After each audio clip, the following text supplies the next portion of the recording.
नमस्कार दोस्तों, स्वागत करता हूं टुडे हरियाणा पर आपका। मैं राजेंद्र सिंह कौशल। इस समय राजे जो आपको दर्शकों को मैं दिखाना चाहूँगा वो मेरे साथ हैं कश्मीर से आए हुए नौजवान युवा और पंजाब में काम करने के लिए आते हैं सर्दियों में खास करके। कश्मीर में क्या हालात आज के समय में हैं और 370 धारा को हटने के बाद वहाँ पर क्या स्थिति है, इन नौजवानों से बात करेंगे कि कश्मीर की जो वास्तविक स्थिति है वो क्या वाकई जो कागजों में दिखाया जाता है या फिर मीडिया में दिखाया जाता है वो सच्चाई है या असलियत कोई और है, बात करना चाहेंगे। सत श्री अकाल जी। सत श्री अकाल जी। सर गुड नेम की है अपना? इरशाद अहमद लोन। तो सर आप किन्ने आपकी एजुकेशन की है? मैं 10th तक पढ़ा। 10th तक पढ़े हैं। तो असली हालात जो है कश्मीर ਦੇ ਜੋ ਅਸੀਂ ਮੀਡੀਆ ਦੇ ਰਾਹੀਂ ਵੇਖਦੇ ਹਾਂ ਕਿ ਵੀ ਮੀਡੀਆ 'ਚ ਕੁਝ ਪੂਰੀ ਤਸਵੀਰ ਕਸ਼ਮੀਰ ਦੀ 370 ਤੋਂ ਬਾਅਦ ਬਦਲਦੀ ਨਜ਼ਰ ਆ ਰਹੀ है। तो ग्राउंड लेवल तक की रिपोर्ट है असली? बस सेम ही है जैसे पहले था, उससे बदतर ही हो रहा है।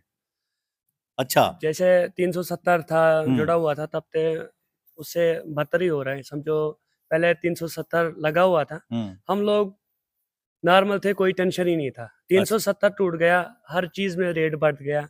हर चीज जो भी यहाँ चीज थे, समझो कोई चीज हम खरीदते हैं टैक्स सब कुछ लगा दिया हमारे ऊपर। पढ़ने वालों को जैसे कोई ग्रेजुएशन हमारा है भाई को, उसको मुश्किल हो गया।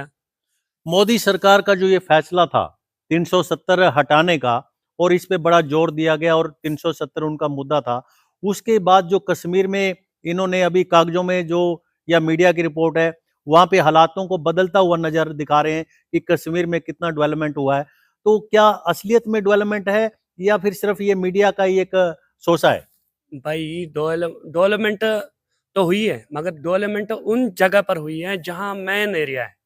बाकी जो जैसे हम लोग गांव में रहते हैं, बाकी जो पहले था वैसे ही है सेम। वो रोड तब बनेगा जब वोट पाएगा, तब तक कोई काम नहीं बनेगा जब तक वोट पाएगा। आर्मी को फ्री हैंड किया गया है मोदी सरकार के बाद कश्मीर के अंदर कि हालात काबू हों और वहां पे टेररिज्म ना हो।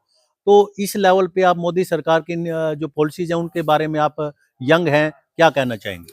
टेररिज्म तो नहीं है, टेररिज्म हम खुद बढ़ाते हैं। समझो हम हालात से मारे हैं, किसी को बोलेंगे कुछ, अपनी किसी के साथ दुश्मनी करेंगे, वो हमारे ऊपर हो जाएगा। फिर समझो मिसाल की बात है, मैं किसी आपको बोलूंगा भाई ये तुम गलत हो, वो आप बोलेगा ये गलत है। नहीं, टेररिज्म तो वैसे नहीं है। जैसे जितने मजबूर हो जाएंगे इंसान, वो फिर खुद ही हालात से मारे। जिसका बाप मर गया, जिसका भाई को मार दिया, वो फिर खुद लड़ने के लिए तैयार हो जाते हैं। भाई मैं भी बन जाऊंगा यही। क्या मोदी सरकार के आने के बाद कश्मीर के अंदर जो युवाओं के लिए कोई एम्प्लॉयमेंट रोजगार बना है? नहीं बना है, सेम वही है ना। नहीं, कोई रोजगार कोई कुछ नहीं बना है। हम तब भी घूमते थे पंजाब, आज भी घूमते हैं। हमारा बाप 50 साल से पंजाब आ रहे हैं, हम भी पंजाब ही आ रहे हैं। अगर ये पंजाब नहीं होता, समझो हम भी नहीं होते। हमारी रोजी पंजाब से चल रही है।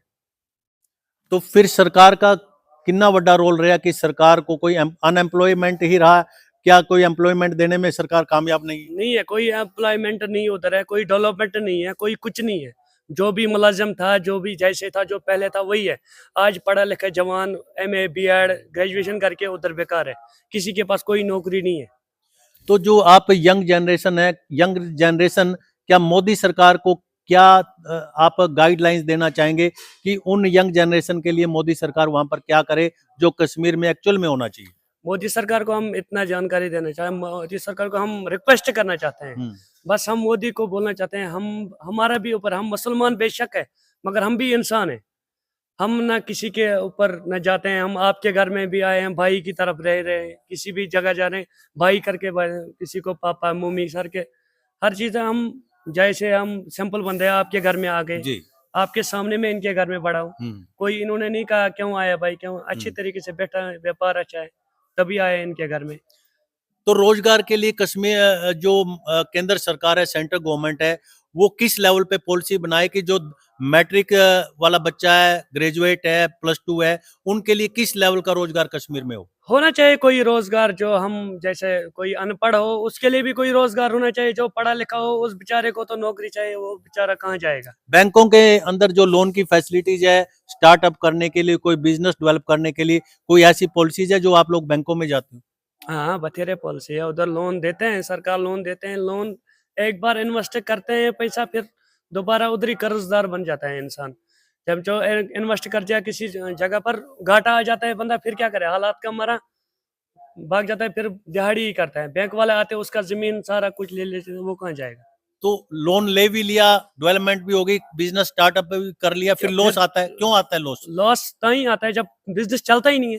कारण की है, व्हाट इज द रीजन? कारण यही है, कोई मजबूर हो गए, कोई लेता नहीं है। समझो किसी को अगर कोई लोन लेता ही नहीं है। लोन तो लेते हैं। समझो अगर मैंने दुकान शॉप खुला दिया, मैंने बिजनेस कर दिया, मैं 6 महीने के लिए वहाँ खड़ा हूँ, मैंने 6 महीने के लिए दुकान, 6 महीने का मौसम चेंज हो जाता है, वहाँ 6 महीने को चलता है, 6 महीने रुक जाता है बेचारे का।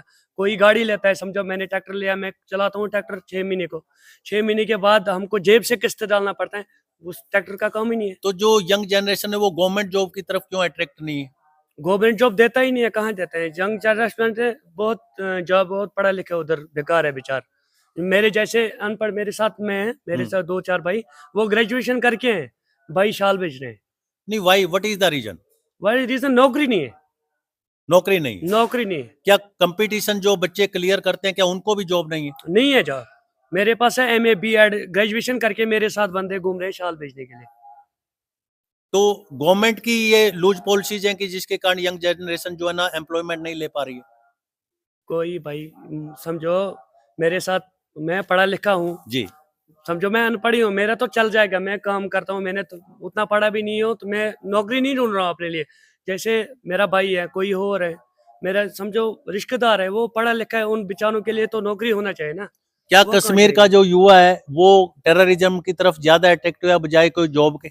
ना ना, हम टेररिज्म क्या, हम अपने मेहनत से खाते हैं, मजदूरी करते हैं, टेररिज्म क्यों क्यों बढ़े?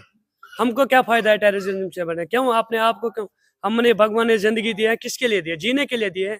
चाहे पावे कम खाए चाहे ज्यादा खाए, मगर हंस के गुजारेंगे। मोदी सरकार के बाद क्या कश्मीर में टेररिज्म कम हुआ है या बढ़ा है? कोई फर्क नहीं पड़ा है, जैसे था वैसे ही है कश्मीर।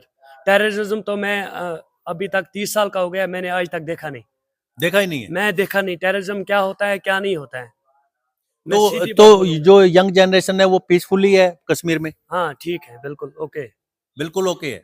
Thank you. तो दोस्तों आपने देखा कि अभी मैं बात कर रहा हूं कश्मीर के जो युवा यंग जनरेशन है उन लोगों से, युवाओं से, 30 साल के युवा से मैंने बात की है, और असलियत में वहां क्या ग्राउंड लेवल की क्या रिपोर्ट है और मीडिया रिपोर्ट क्या है, क्या उसके अंदर बहुत बड़ा डिफरेंस नजर आया है।